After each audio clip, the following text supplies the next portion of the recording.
MP हैं, तकरीबन 100 राज्यसभा में एमपी हैं, लेकिन भाजपा को डर लग रहा है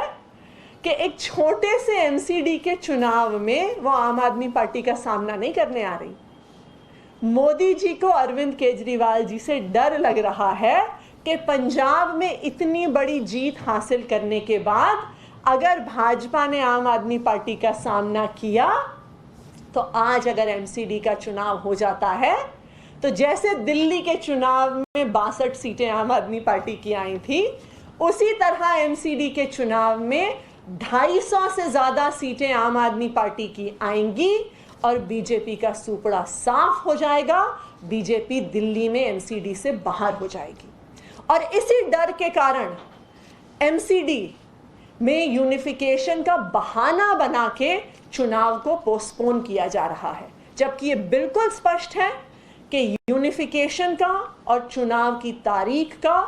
कोई भी लेना देना नहीं है। यूनिफिकेशन की प्रक्रिया कभी भी हो सकती है, किसी समय हो सकती है। अगर मान लीजिए कि तीनों एमसीडी के चुनाव होते हैं और उसके बाद किसी भी कारणवश यूनिफिकेशन करवाने की जरूरत पड़ती है, तो जो 3 अलग अलग हाउस में नॉर्थ, साउथ और ईस्ट में दिल्ली के पार्षद बैठते हैं वो यूनिफिकेशन के बाद एक जगह बैठ सकते हैं।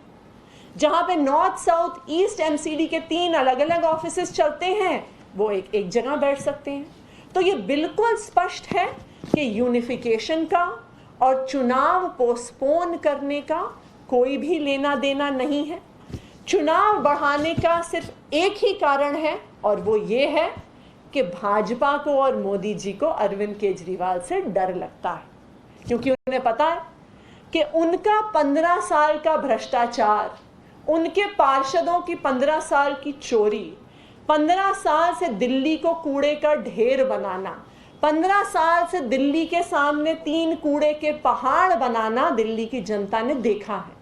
और दूसरी तरफ दिल्ली के जनता ने पिछले 7 साल में केजरीवाल मॉडल ऑफ गवर्नेंस देखा है कि किस तरह से दिल्ली में बिजली फ्री, पानी फ्री, अच्छे सरकारी स्कूल, मोहल्ला क्लिनिक में इलाज फ्री, महिलाओं के लिए बस का टिकट फ्री, बुजुर्गों के लिए तीर्थ यात्रा फ्री।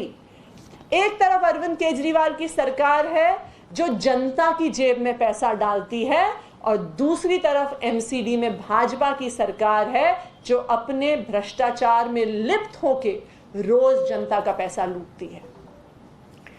आज जो एमसीडी के यूनिफिकेशन का बिल कैबिनेट में आया है, बिल हमारे सामने नहीं है, तो उस पर स्पेसिफिक टिप्पणी हम नहीं कर रहे हैं, लेकिन हमारी ये डिमांड है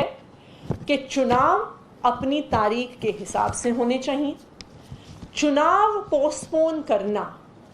चुनाव को डिले करना गैर संवैधानिक है। हम अपने देश के इतिहास को याद करें तो इस देश के इतिहास में सिर्फ एक बार चुनाव टाले गए हैं